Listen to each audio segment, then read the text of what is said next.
Well, hello again, everybody, and God bless. This is Jonathan Reichel for this week's update of Real with God. And I'm going to go ahead and start off with a joke, just for the fun of it. A criminal, a burglar, was breaking into a house, and as he was sneaking through the shadows and sifting through the valuables that he found in the house there, he heard a voice, and that voice said, "Jesus is watching you."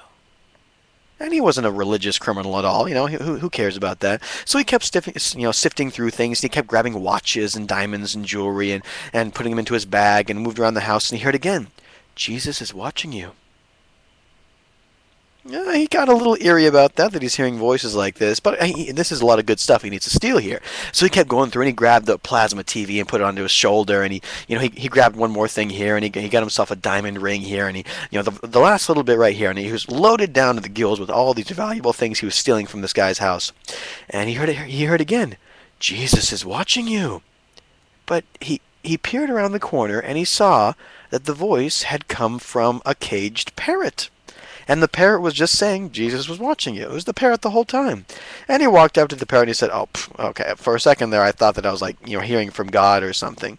What are you? Is your name Jesus? Is that what you're called? And the parrot replied, "No, I'm Moses." And the burglar said, "What kind of an idiot would name a parrot Moses?" And the parrot replied, "The same idiot that would name a Rottweiler Jesus." Love it. Comedy, comedy.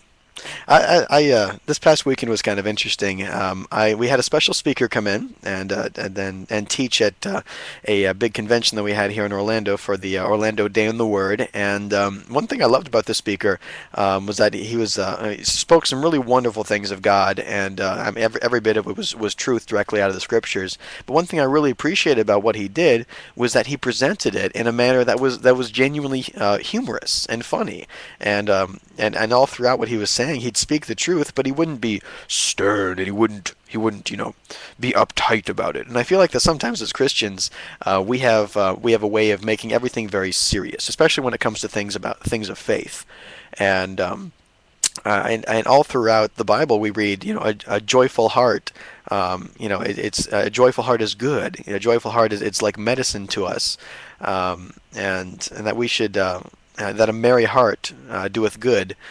And it really makes me remember that our God truly is a God of love, but our God is also a God of joy, and a God who celebrates the things that are good. And as followers of the one true God, we can be joyful. That we can laugh. We can have fun with who we are in Jesus Christ because of what He's done with us, and that we can approach life with a joy and with a peace and with a happiness that other people don't have.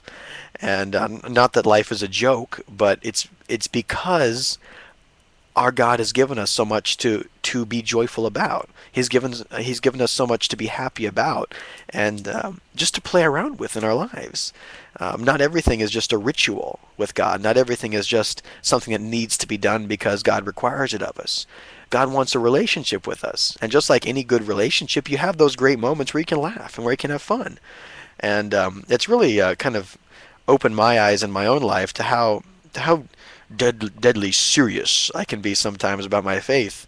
But God doesn't want us to be, completely deadpan serious. He wants us to have a living, breathing relationship with Him, and not just a communication with God, not just an appreciation of God, but to truly enjoy His presence and to truly be lighthearted because He's given us so much to rejoice about, and to not have burdens on us that burden us down.